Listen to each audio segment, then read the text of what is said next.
Yan! Tumalon siya. Tumalon. Guys, dito nga tayo. Guys, ito nga pala si Musang o ating papakawala na. Kasi nakakaawa naman minsan kasi nakikita ko siya nalulungkot. Yan siya guys oh. Huli natin kagabi. Kasi nakapag-desisyon ako na pakawalan na dapat na talaga to kasi nakakaawa naman dapat talaga malaya sila makakit sa mga puno-puno. Ito nga pala guys, dito rin natin nakuha, kaya dito rin natin ibabalik. Say hi, say bye-bye ng musang. Oh. Lakas na niyang kumain ng saging. Oh.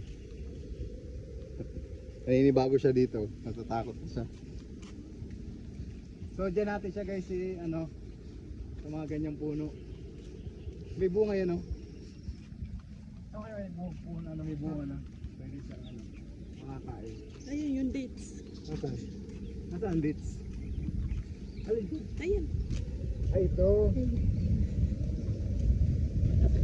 So ito guys siya guys. Dito pala guys nakakain na itong mga puno na to. Mga puno na to. Nakakain nila yung bunga nito. Takot nila. Kailan natin ba guys yung prutas na yan? Yes. Dates. Dates no? Ini-mahalin. And sa ibang bansa pa tayo nabili minsan ng ganyan. Meron pala tayo. So dahil naman yun galing din sa ibang bansa yung puno, meron tayo. So dito natin siya guys pakawalan. Ayan o. Musang. Babay na. Ayan siya guys.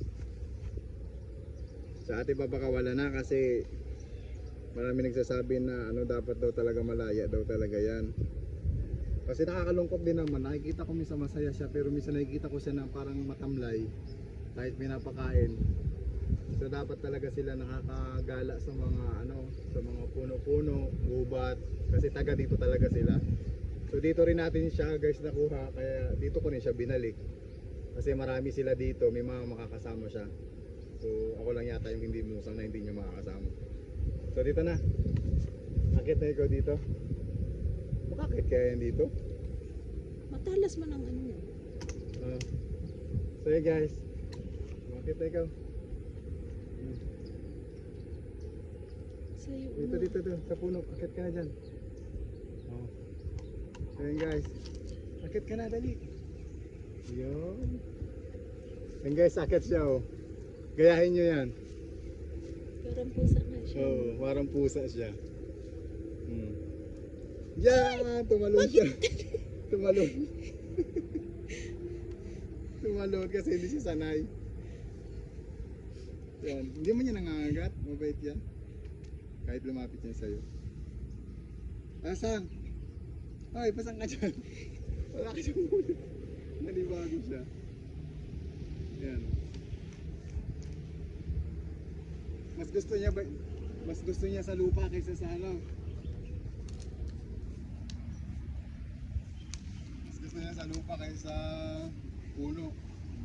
Wala na siya. Ayun. Ayun. Nangab-ngab na siya ng damo.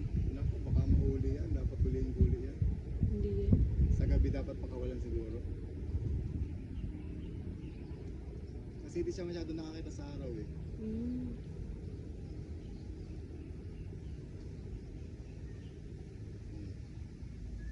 Ganyan lang siya. Sang, akit ka na doon. Natakot na siya, nagulat sa akin. Nasaan na? Sang! Ayun na. Sang! Saan ka na? Ayun, doon sa masukan.